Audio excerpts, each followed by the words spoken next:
The first note struck like a wounded bird, causing the rough men at the back of the Silver Dollar Saloon to wince and laugh in unison. Zoe Ellis continued singing anyway, her voice wavering with every note of Sweet Betsy from Pike, each off-key warble causing more snickers to ripple through the crowd. But the tall cowboy in the corner, his hat pulled low, never joined the mockery. Instead, Levi Vaughn watched her with the reverence of a man witnessing something sacred. Tucson, Arizona Territory, 1879 was no place for a woman alone, especially one trying to make her way as a singer without the voice to back it up. Zoe had arrived just 3 weeks ago, desperate for work after her father's passing left her penniless in Philadelphia. The long journey west had drained her last dollars, but the advertisement seeking entertainment for the Silver Dollar had seemed like providence. Now, as she finished her song to scattered applause mixed with derisive hoots, she felt her cheeks burn. This was her 4th performance, and the ridicule was growing rather than subsiding. She cursed her stubborn pride that wouldn't let her quit, even as tears threatened. "That was quite something, Miss Ellis," drawled Harvey Wilcox, the saloon owner, as he counted out 3 silver dollars. "Perhaps tomorrow night you might try something simpler." The pity in his eyes was worse than the laughter. "I'll be fine, Mr. Wilcox," she replied, chin raised despite her humiliation. "Thank you for the opportunity." As Zoe gathered her sheet music, she noticed the tall cowboy approaching. She'd seen him every night, sitting alone in the corner, never laughing, just watching with those intense blue eyes. Unlike the other patrons, his clothes were dusty but neat, his beard trimmed, and he carried himself with quiet dignity. "Miss Ellis," he said, removing his hat to reveal sun-bleached brown hair. "Might I have a word?" She braced herself for more criticism, perhaps delivered more kindly than most. "If you're going to suggest singing lessons, sir, I'm well aware of my shortcomings." A small smile crossed his weathered face. "Not at all. I wanted to tell you that song Sweet Betsy from Pike, It's My Forever." Zoe blinked in confusion. "I beg your pardon, that song," he continued, his deep voice softening. "My mama sang it to me every night as a boy." "Haven't heard it in 15 years, not since she passed, when you sang it just now." He paused, seeming to search for words. "Well, it brought her right back to me." Something in his earnest expression made Zoe's defenses crumble. "You're being kind, Mr. Vaughn, Levi Vaughn." He extended a calloused hand. "And I'm being truthful, Miss Ellis. Some might not appreciate your style, but there's more heart in your singing than any polished performance I've heard." For the first time since arriving in Tucson, Zoe felt seen rather than judged. "Thank you, Mr. Vaughn." "That's perhaps the nicest thing anyone has said to me since I arrived." "Truth doesn't cost nothing," he replied with a shrug. "I'll be moving on tomorrow, got cattle to drive north to Colorado, but I wanted you to know your singing meant something to at least one person in this room." As he turned to leave, Zoe surprised herself by calling after him. "Mr. Vaughn, will you be back in Tucson?" He looked back, that same gentle smile touching his lips. "Not for some months, Miss Ellis, but I reckon I'll stop by when I return if you're still singing." "I will be," she promised. Though she wasn't sure why it suddenly mattered so much. After he left, Zoe made her way to the small boarding house where she rented a room. Mrs. Palmer, the elderly proprietress, looked up from her knitting in the parlor. "Another rough night, dear?" she asked sympathetically. Zoe sighed, sinking into the worn settee. They laughed again, all except one. She found herself recounting her conversation with Levi Vaughn. Mrs. Palmer's eyes twinkled. "The tall one with the blue eyes, he's been staying here these past few days. Quiet sort, but respectful. Paid in advance and never comes in drunk like most cowboys."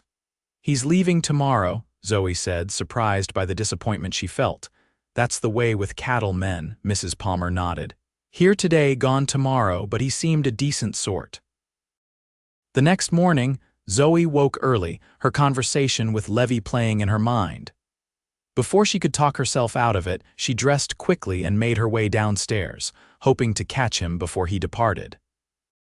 The boarding house dining room was empty save for Mrs. Palmer setting out breakfast and Levi himself, seated at the far table with a cup of coffee and a plate of eggs. "Miss Ellis," he said, standing as she entered. "You're up early."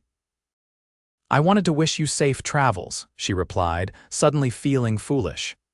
What was she doing, seeking out a man she barely knew? "Won't you join me?" He gestured to the chair across from him.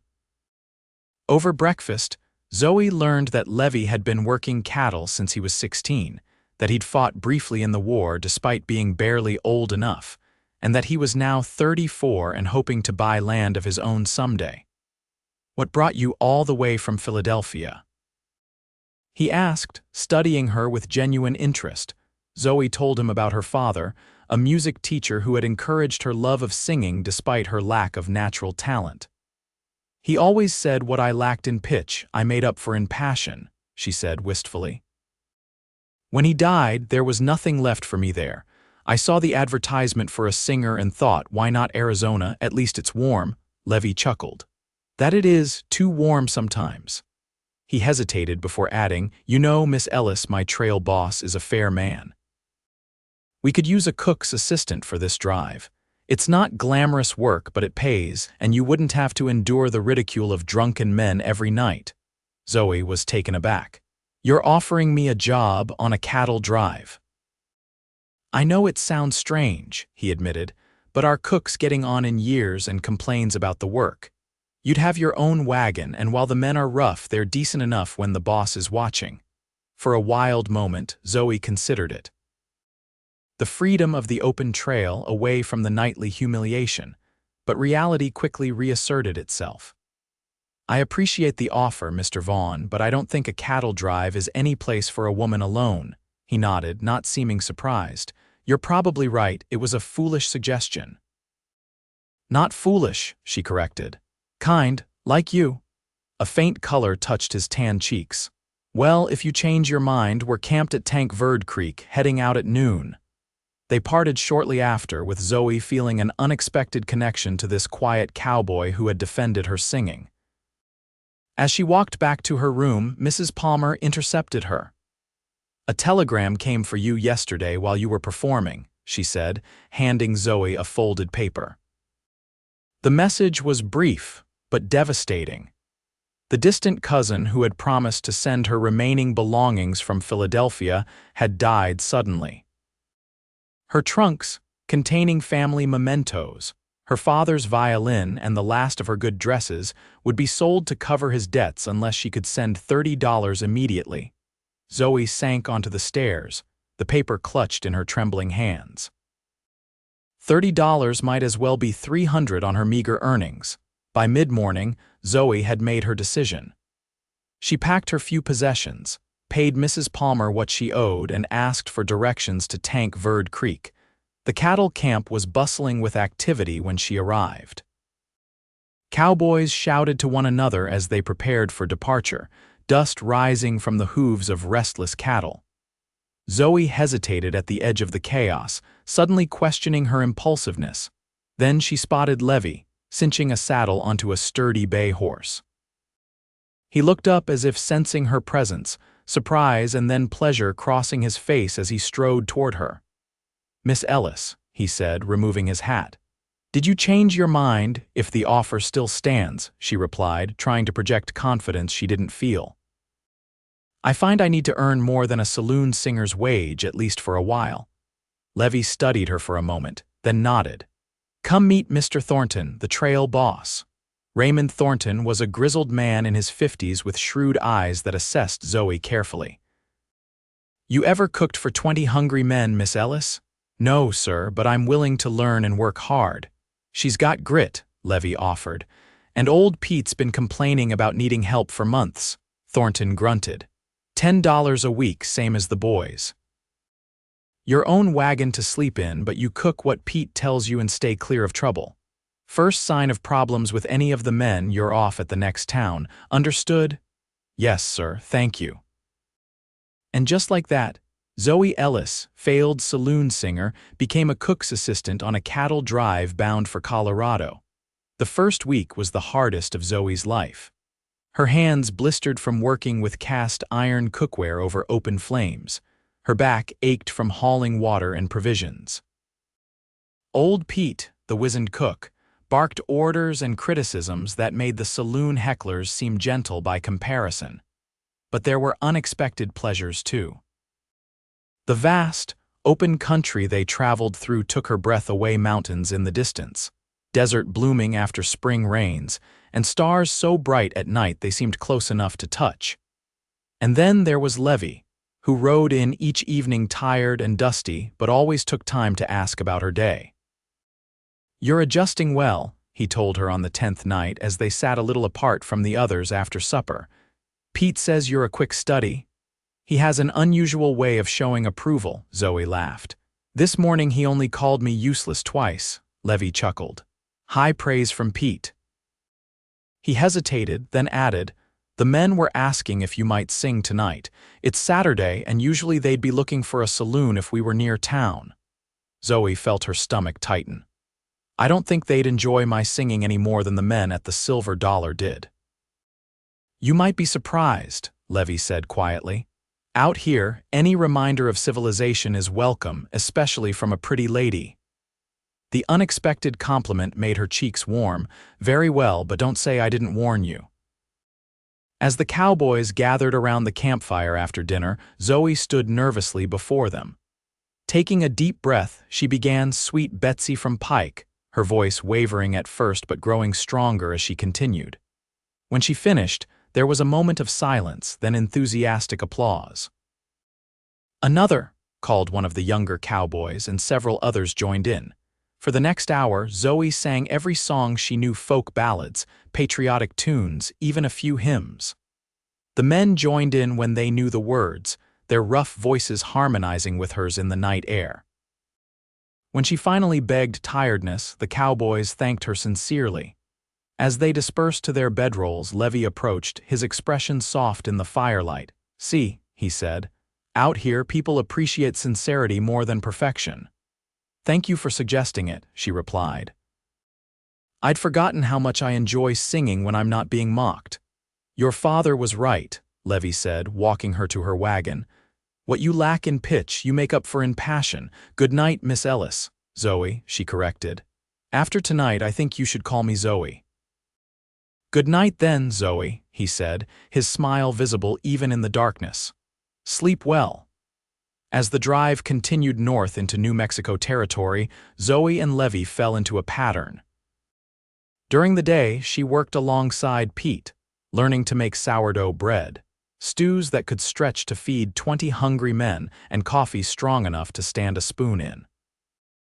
In the evenings, when Levi returned from working the cattle, they would sit together, talking about their lives, their hopes, their pasts.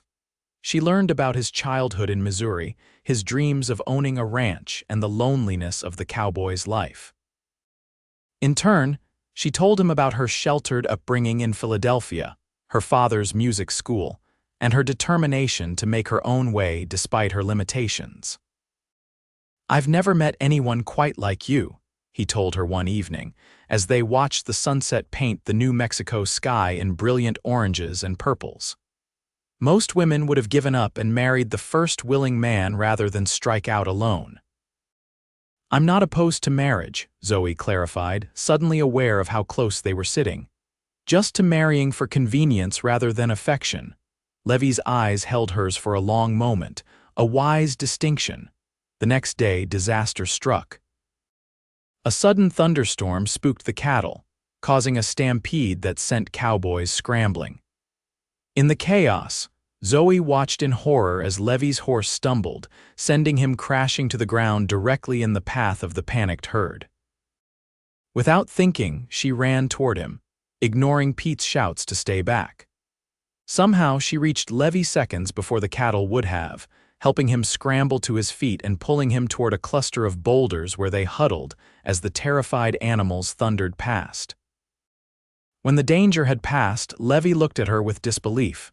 "You could have been killed," he said, his voice hoarse. His arm was clearly injured, held tight against his body. "So could you," she replied, her heart still racing. "Can you stand?" Back at camp, as Pete tended to Levi's dislocated shoulder, the trail boss approached Zoe. "That was either the bravest or the stupidest thing I've ever seen a cook's assistant do," Thornton said gruffly. "Probably both, sir," Zoe admitted. "Well, Vaughn's one of my best men. Would have been a shame to lose him." He paused. "You two seem close." "We're friends," Zoe said carefully. Thornton grunted. "Just remember, a cattle drive's no place for romance, causes complications." That night, as Zoe brought Levi a plate of food, he caught her hand. "Thank you," he said simply. "Not many would have risked what you did today." "I wasn't thinking," she admitted. "I just saw you fall and—" "Still," he insisted, "it was brave." Later, as the camp settled for the night, Levi found her by the fire. His arm was in a sling, but the trail boss had assured them both that he'd be back to work in a few days. "I've been thinking," Levi said, lowering himself carefully beside her. "What will you do when we reach Colorado?" The question caught Zoe off guard. She'd been so focused on the daily routine of the drive that she hadn't considered what came next. "I'm not sure. Find work, I suppose. Maybe in another saloon." Levi frowned. "To be mocked again, you deserve better." "Better requires options, Levi. I have few of those." He was quiet for a long moment, staring into the flames. "I've been saving for years," he finally said. "Nearly have enough for a small ranch in Colorado. Land's cheaper there than in Arizona Territory, and there's more water." Zoe waited, sensing there was more he wanted to say. "A man needs a partner in such an endeavor," he continued, his voice uncertain. "Someone who understands hard work and doesn't shy from challenges." Her heart began to beat faster. "Are you proposing a business arrangement, Mr. Vaughn?" A smile touched his lips at her formality. "Not exactly, Miss Ellis." He turned to face her fully. "I know it hasn't been long and I have little to offer but hard work and devotion, but I find myself thinking of you in ways that go well beyond friendship." Zoe's breath caught. "Levi." "I'm not asking for an answer now," he hurried to add. "Just that you might consider a future that includes me, perhaps not immediately, but someday." The sincerity in his eyes moved her deeply. Over these weeks, she had come to admire this quiet, honorable man, to look forward to their conversations, to find comfort in his presence. Was it possible that comfort had grown into something more without her fully realizing it? "I would need time," she said carefully. "Time I can give," he nodded, relief evident in his expression. "We've still got weeks before we reach Colorado." As May turned to June, the cattle drive pushed northward. The days grew longer and hotter, the work no easier, but Zoe found herself happier than she could remember being. Her friendship with Levi deepened, evolving into something neither of them named but both recognized was changing. They were careful to maintain propriety. Thornton's warning about complications on a cattle drive was well-founded, but the other cowboys weren't blind. Good-natured teasing followed them, though it stopped quickly whenever Levi gave one of his rare, stern looks. "You've got the boys halfway tamed," Pete observed one morning as he and Zoe prepared breakfast. "Vaughn's always been respected, but now they're on their best behavior around you too." "I've done nothing to earn that," Zoe protested. Pete snorted. "You ran into a stampede to save one of their own. Cowboys remember such things." He paused in his biscuit-making. "And you sing to them. Reminds them of home, of their mothers and sweethearts." "My singing is hardly a gift," she said wryly. "Maybe not to fancy city folks," Pete shrugged, "but out here, it's the intention that matters more than the execution." His words reminded her of what Levi had said that first night in Tucson. She'd been thinking about that conversation often lately, how a chance meeting and an unexpected defense of her terrible singing had altered the course of her life so dramatically. That evening, a rider from a nearby ranch brought news that changed everything. A flash flood had washed out the trail ahead, forcing them to divert their route through dangerous territory, a stretch of land where there had been recent Apache raids on cattle herds. "We'll post double guards," Thornton announced, "and move as quickly as possible through the area. No singing or unnecessary noise for the next few nights." The mood in camp darkened immediately. Men checked their weapons and spoke in hushed tones around the fire. Levi found Zoe as she was preparing to retire to her wagon. "Stay alert," he said quietly. "Keep a knife with you. If there's trouble—" He hesitated. "I'll be careful," she promised, touched by his concern. The next 2 days passed in tense silence, the entire company on edge as they pushed the cattle hard through the disputed territory. On the third night, just as they thought they'd passed the danger, chaos erupted. Zoe woke to shouting and gunfire. Through the canvas of her wagon, she could see the orange glow of flames the chuck wagon was burning. Heart pounding, she grabbed the knife Levi had insisted she keep and peered out. Raiders she couldn't tell in the darkness if they were Apache or bandits had surrounded the camp.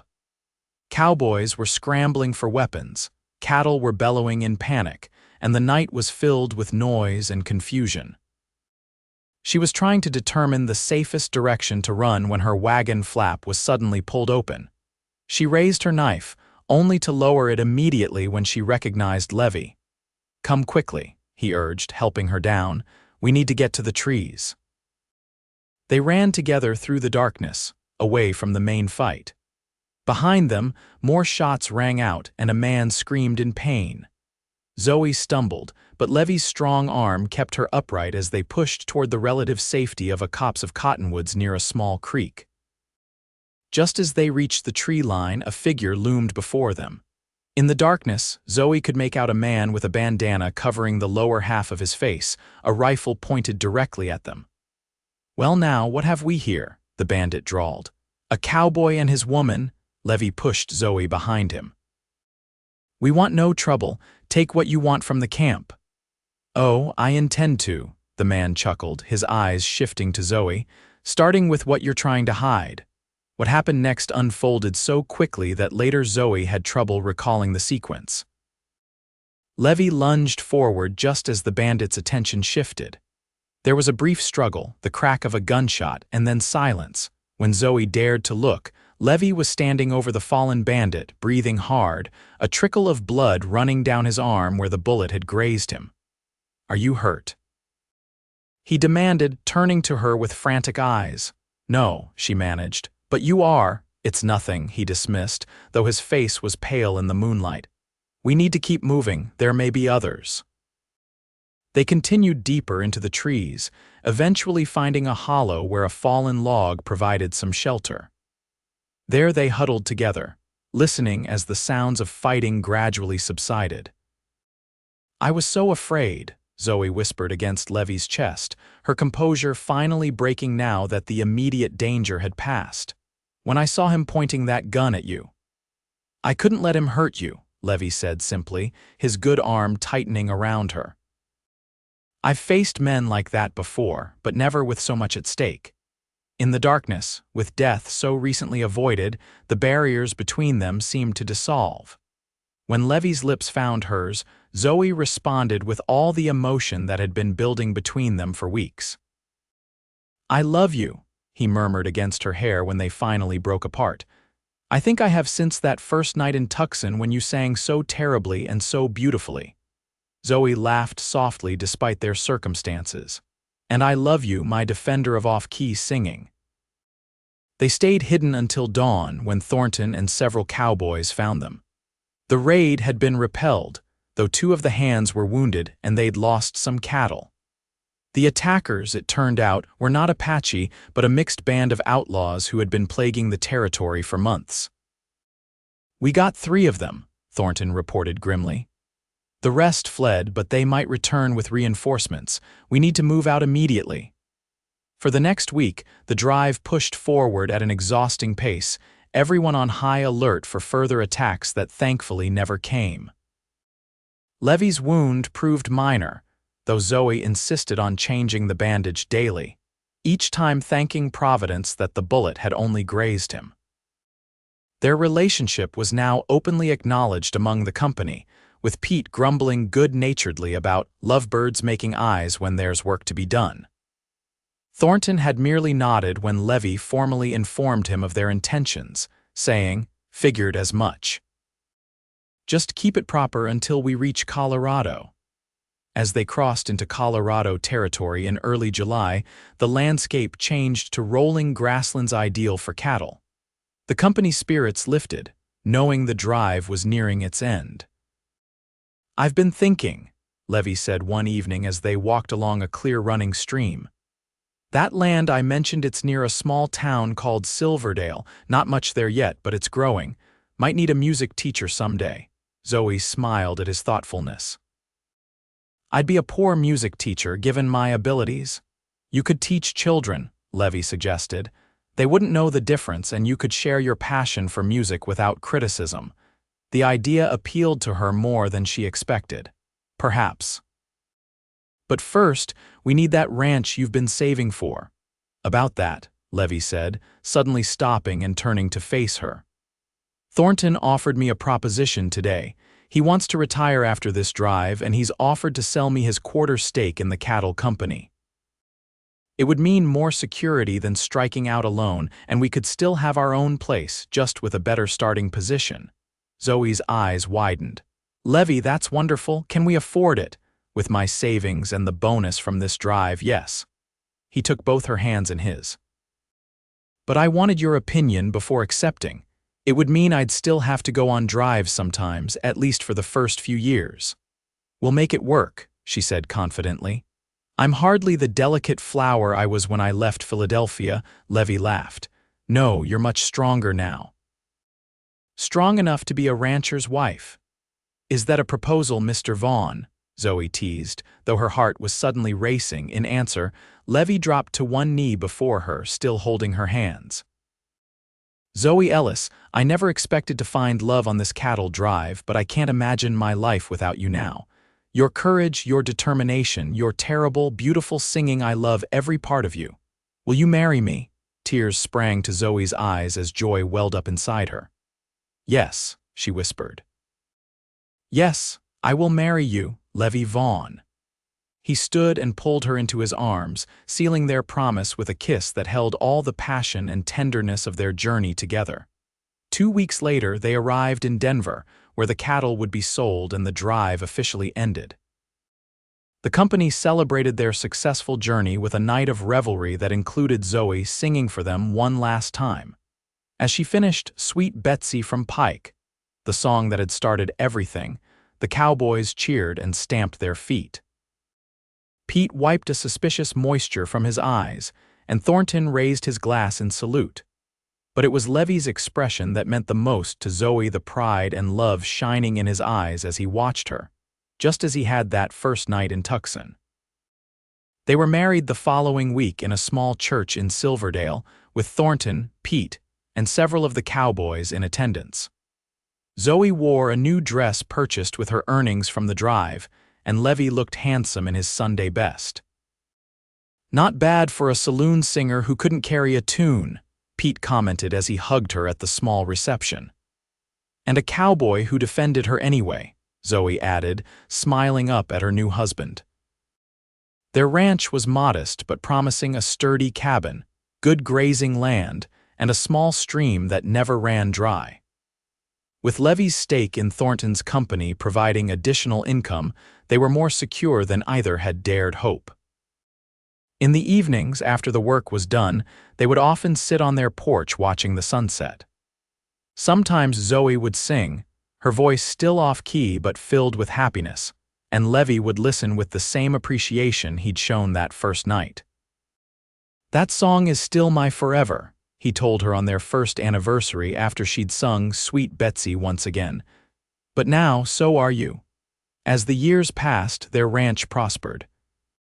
Levi went on fewer cattle drives as their own herd grew, and Zoe did indeed begin teaching music to the children of Silverdale, who never seemed to mind her imperfect pitch.